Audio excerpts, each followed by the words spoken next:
দিনের শেষে আপনার জন্য শুধু আপনিই কান্না করেন, পৃথিবীর আর কেউ কান্না করে না। দিনের শেষে আপনার জন্য আপনি হাসেন, আর কেউ হাসে না। দিনের শেষে আপনাকে নিয়ে বাঁচতে হয়, আর কাউকে না। ওই বালিশ জানে শুধু, সেই খোঁজটা আর কেউ রাখে না। আপনি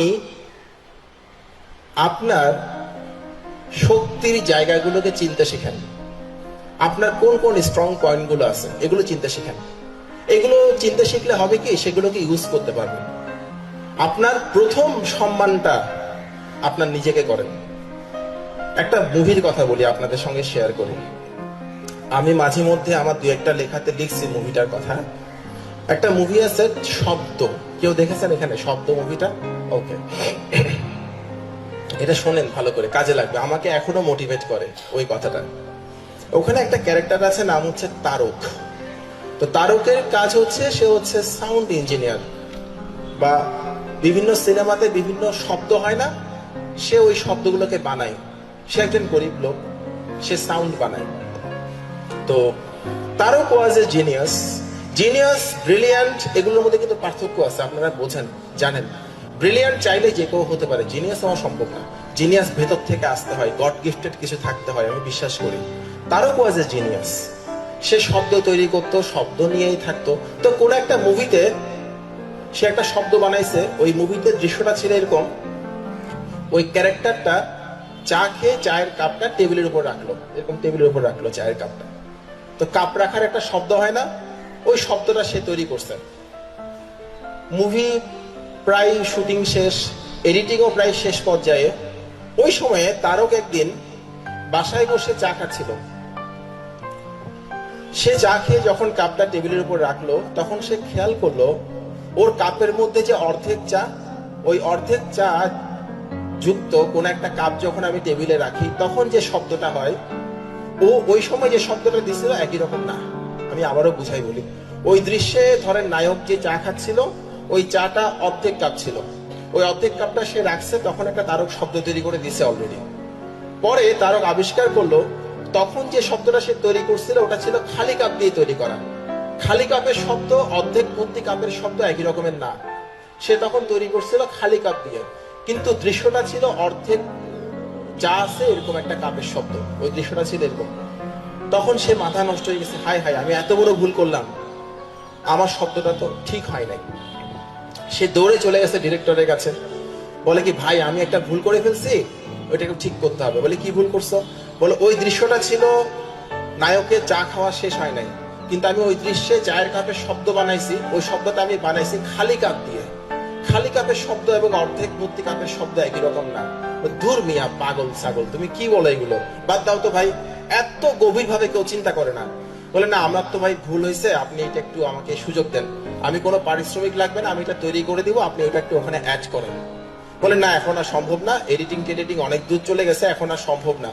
বলে না না, আমাকে এটা করতে দিতেই হবে, আপনি আমার এই রিকোয়েস্টটা রাখেন।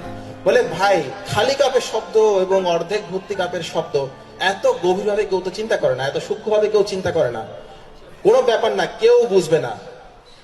তখন তারক একটা কথা বলে, বলে আমিও জানি কেউ বুঝবে না, কিন্তু আমি তো বুঝি। তারক কেন এই ভুলটা করবে? খেয়াল করেন, তারক কেন এই ভুলটা করবে? একটা মানুষ এই ধরনের একটা কথা বলার জন্য তার কি পরিমাণে দখল দরকার হয় ওই বিষয়টার উপর, একটু বুঝে দেখেন। কতটুকু কনফিডেন্স থাকলে একটা মানুষ এই কথাটা বলতে পারে। আমি যখন সেলুনে চুল কাটাতে যাই, তখন পিছনে একটা আয়না ধরে না, ভাই দেখেন তো পিছনের কাটিং ঠিক আছে কিনা। বিশ্বাস করেন, আমি কখনোই যিনি চুল কাটান তাকে আমি বলি না যে কাটিং ঠিক আছে কি ঠিক নাই, আমি শুধু বলি ভাই আপনি দেখেন, আপনি দেখলেই হবে। এটা কেন বলি? কারণ আমার চুলের কাটিং ঠিক আছে কিনা এটা নাপিতের চাইতে ভালো কেউ বুঝবে না, কারণ উনি জানেন কাজটা কি করে করতে হয়। আমি সারাদিন দেখলেও কোনো খুঁত বের করতে পারবো না। আর উনি যদি কোনো খুঁত না দেখেন, তাহলে ঠিক আছে। আপনাকে জানতে হবে, you must know your job. আপনি কি কাজ করতেছেন আপনাকে জানতে হবে। আপনি একটা ভুল লিখতেছেন, কেউ ধরতে পারলো না, কিন্তু আপনি তো জানেন আপনি ভুল লিখতেছেন, আপনি কেন ভুলটা করবেন? সেই ভুলটা যদি আপনিই করেন, তাহলে আপনার পক্ষে গ্রেট হওয়া সম্ভব না কখনো। নিজেকে কখনো ক্ষমা করবেন না।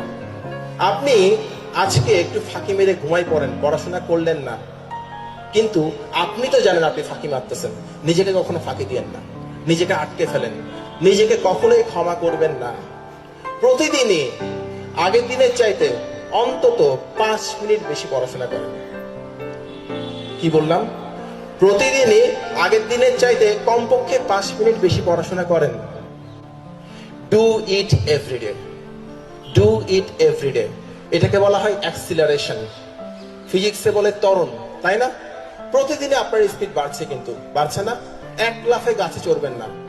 লাইফে যতদিন বাঁচবেন কখনো নিজেকে অন্য কারোর সাথে কম্পেয়ার করবেন না। আপনি আগের দিন যেমন ছিলেন, আপনি পরের দিন সেটাকে অতিক্রম করেন, আপনি নিজেকে অতিক্রম করেন, নিজেকে প্রতিদিন ছাড়িয়ে যান। আমি যখন বিসিএস পরীক্ষার প্রিপারেশন নেওয়া শুরু করলাম, তখন আমি দেখলাম আমি কিছুই পারি না, কিছুই পারি না। আমি বাংলাদেশ অ্যাফেয়ার্স, ইন্টারন্যাশনাল অ্যাফেয়ার্স কিছুই পারতাম না, আক্ষরিক অর্থে একদমই কিছু পারতাম না। আমি পারতাম ইংরেজি, বাংলা, অঙ্ক, বিজ্ঞান খুব ভালো পারতাম, অনেক শিক্ষকের চাইতে ভালো পারতাম, কিন্তু বাকি এগুলো আমি পারতাম না। চিন্তা করলাম কিভাবে কি হবে। তখন আমি দেখলাম আমার যে বন্ধুরা আমার সঙ্গে কোচিং করতেছে, বা আমার যে বন্ধুরা আমার সাথে বিসিএস পরীক্ষার জন্য প্রিপারেশন নিচ্ছে, ওরা অনেক কিছু পারে, আমি কিছুই পারি না। আমি একটা সময় হতাশ হয়ে বললাম। তখন আমি চিন্তা করলাম আমি যত বেশি ওদের সাথে কম্পিটিশনে আসব, আমি তত বেশি হতাশ হয়ে পড়বো। তখন আমি একটা বুদ্ধি করলাম, আমি প্রতিদিন চেষ্টা করা শুরু করলাম। পরের দিন আগের দিনের চাইতে বেশি চেষ্টা করলাম, তারপরের দিন আরো একটু বেশি চেষ্টা করলাম। অর্থাৎ প্রতিদিনই আমি নিজেকে ছাড়িয়ে যাওয়ার একটা সংগ্রামে নামলাম, এবং আই ডিড ইট। একটা সময় দেখলাম আমি অনেক অনেক অনেক উপরে উঠে গেছি, এবং আই ওয়াজ কনফিডেন্ট ওই সময়টাতে। আপনি শুধু এই কাজটা করেন, আপনি যে অবস্থানেই থাকেন না কেন, আপনার বেসিক যেমনই হোক না কেন, আপনার প্রিপারেশন যে অবস্থানে থাকুক না কেন, এটাকে তো কেয়ার করার কোনো কিছু নাই। কারণ দিনের শেষে আপনার জন্য শুধু আপনিই কান্না করেন, পৃথিবীর আর কেউ কান্না করে না। দিনের শেষে আপনার জন্য আপনি হাসেন, আর কেউ হাসে না। দিনের শেষে আপনাকে আপনাকে নিয়ে বাঁচতে হয়, আর কাউকে না। ওই বালিশ জানে শুধু, সেই খোঁজটা আর কেউ রাখে না।